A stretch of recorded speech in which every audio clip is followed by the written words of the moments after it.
मैं मंच पे बैठा हुआ उस आग की धधक को ही देख रहा हूँ। लड़ाई कोई भी होती है वो विचारों की लड़ाई होती है, और जो विचार कभी दिमाग में आया था, कभी जिसने दिल में पीड़ा उत्पन्न की थी, आज वो विचार 5000 से ज़्यादा कार्यकर्ताओं के अंदर जो सर्वजन हित पार्टी के साथ जुड़े हुए हैं उनके अंदर पहुंच चुका है।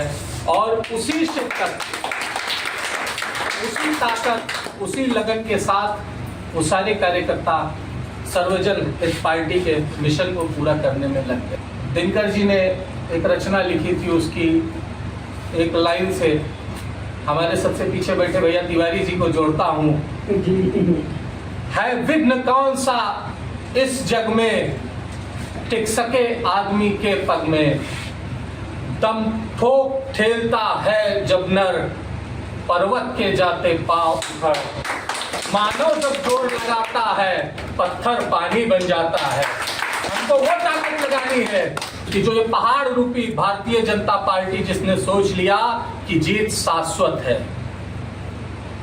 अहंकार न रावण का चल पाया, अहंकार न कंस का चल पाया, अहंकार न हिटलर का चल पाया, और ना ही अहंकार किसी पार्टी का आज तक चल पाया। हर व्यक्ति जब सत्ता में आता है तो उसको लगता है कि हमने तो मूर्ख बना लिया, अपनी पार्टी सुधार लिया, अब हमको कुछ नहीं करना है, सिर्फ शोषण करना है। ये भूल जाए सत्ता में बैठी हुई पार्टियां, वो पार्टी कोई भी हो, अगर आप प्रयास नहीं करोगे तो आपको प्रतिफल नहीं मिल पाएगा। आपने जनता के साथ छलावा करना शुरू कर दिया, आपका विनाश उसी दिन से शुरू हो गया। तमाम सारे लोग तमाम बातें कह रहे हैं, किसी ने कुछ कहा, किसी ने कुछ कहा। एक बात उसी में निकल के आई, वो माननीय पड़ोस के मुख्यमंत्री जी की बात निकल के आई। तो हमको उनको देखने की जरूरत नहीं है, उनको जनता देख लेगी कि धम कौन करेगा और धमधमा कौन जाएगा। दूसरे की ग्राउंड पे, दूसरे के परिश्रम से मिला हुआ प्रतिफल, उसका उपयोग आदमी कैसे कर पाता है, इसके दो उदाहरण हमारे पास हैं। एक उत्तर प्रदेश में पूर्व मुख्यमंत्री और दूसरे मध्य प्रदेश के वर्तमान मुख्यमंत्री, जिन्होंने कुछ नहीं किया है।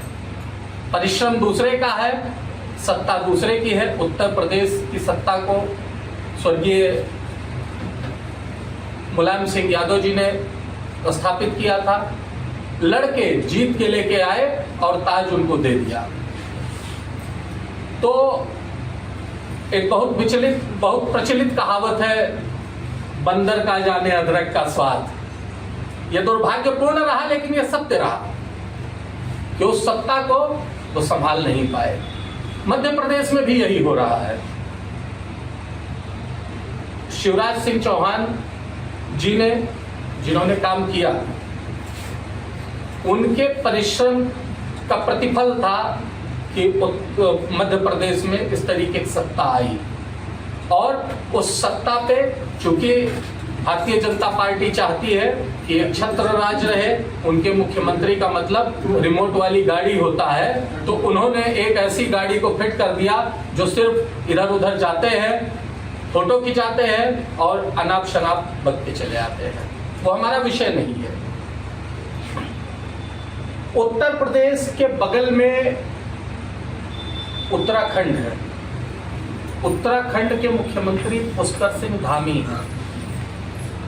उत्तर प्रदेश के मुख्यमंत्री सनातन धर्म के सबसे बड़े ठेकेदार योगी आदित्यनाथ जी हैं। सावन का महीना शुरू हो गया है। इस वाक्य से हम कुछ और नहीं, केवल प्रदेश की शासन की लाचारी और अपंगता को ही बता रहे हैं, इसके सिवा हमारा और कोई उद्देश्य नहीं है। उत्तर प्रदेश में कांवड़ यात्रा के मार्ग पे शराब की दुकानें खुली हुई हैं। प्रत्येक कांवड़ यात्रा में गया हुआ यात्री मीडिया के माध्यम से, सरकार के माध्यम से ये अपील कर रहा है कि आप बंद कर दीजिए। आप उत्तर प्रदेश का बॉर्डर पार कर लीजिए, उत्तराखंड में चले जाइए, भारतीय जनता पार्टी की ही सरकार है, लेकिन उन्होंने सारी दुकानों को बंद कर दिया, मदिरा की कोई दुकान नहीं खुली हुई है। क्या सनातन धर्म बिना मदिरा के नहीं चल सकती है? ये मंच के माध्यम से मैं माननीय योगी आदित्यनाथ जी से पूछना चाहता हूं, क्या आपका सनातन इतनी दूर का ही है कि केवल आप प्रचार करें, प्रसार करें, वास्तव में आप कुछ ना कर पाए?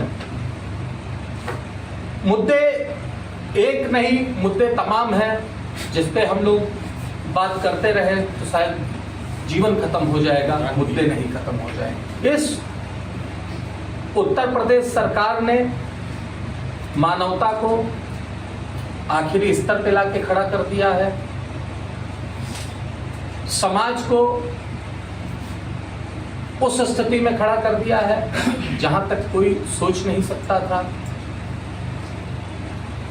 आदमी परेशान हो गया है, प्रत्येक व्यक्ति दुखी है।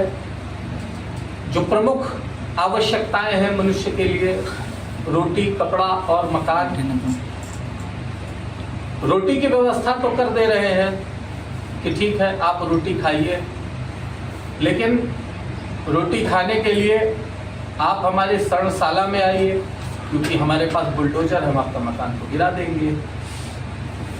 कपड़े की आपको जरूरत नहीं है, क्योंकि अगर आपका तन ढक जाएगा तो आप मन से हमारे लिए हल्ला क्यों नहीं मचाएंगे। इस नीति को उत्तर प्रदेश सरकार की खत्म करना हमारे प्रदेश के प्रत्येक नागरिक का दायित्व है।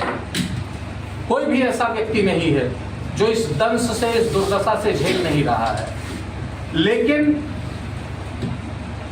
पिछले 10 साल से, 10 साल क्या कहा जाए, पहले 5 वर्ष तो सरकार उम्मीद में थी, अगले 5 वर्ष सरकार मजबूरी में थी। उत्तर प्रदेश की जनता विकल्प नहीं खोज पा रही है। हम लोग किसी से बात करते हैं तो वो कहता है कि विकल्प क्या है, विकल्प क्या है। तो हम आपसे चाहते हैं, आप प्रत्येक पदाधिकारी, प्रत्येक सदस्य से चाहते हैं कि जो व्यक्ति पीड़ित है, जो शोषित है, आप उसके पास जाइए, पहुंचिए उसके पास और उसके विकल्प का संकल्प सर्वजन हित पार्टी को बनाइए। इसके सिवा कुछ हमको करने की जरूरत नहीं है। यदि हम अपनी पूरी बात जनता के पास पहुंचा ले जा रहे हैं, एक एक आदमी को अपनी बात समझा ले जा रहे हैं, तो हमको कुछ नहीं करने की जरूरत है, कहीं प्रयास करने की जरूरत नहीं है। और हमारे प्रत्याशी भी आप ही होंगे, हमारे योद्धा भी आप ही होंगे, हमारे मंत्री भी आप ही होंगे, हमारे कार्यकर्ता भी आप ही होंगे। सब कुछ आप कर डालेंगे, किसी को कुछ करने की जरूरत नहीं पड़ेगी। केवल हमको एक काम करना है, ज्यादा से ज्यादा लोगों के बीच में जाना है, ज्यादा से ज्यादा लोगों को अपनी बात बतानी है, जो हमारा संकल्प पत्र है ज्यादा से ज्यादा लोगों तक पहुंचाना है। और जो हमारा नारा है, एक बार हम लोग उस नारे को बोलेंगे, फिर आगे चलेंगे। तुम मुझे वोट दो, मैं तुम्हें आजादी दूंगा। एक बार फिर से बोलिए जोर से, वो बुलंदी आनी चाहिए कि कठौता चौराहे तक आवाज जाए। तुम मुझे वोट दो,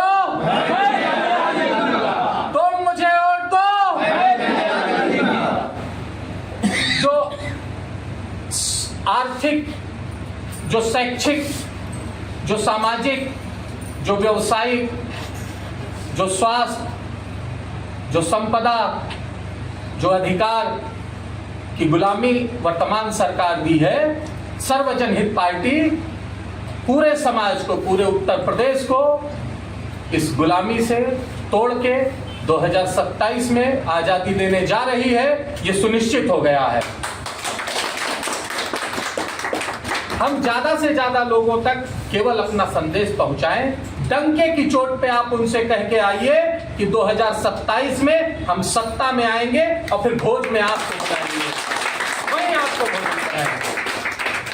और वो बैठ के देखें हम कैसे 27 में उत्तर प्रदेश को उत्तम प्रदेश बनाने की दिशा में नींव का ईंट रख देंगे।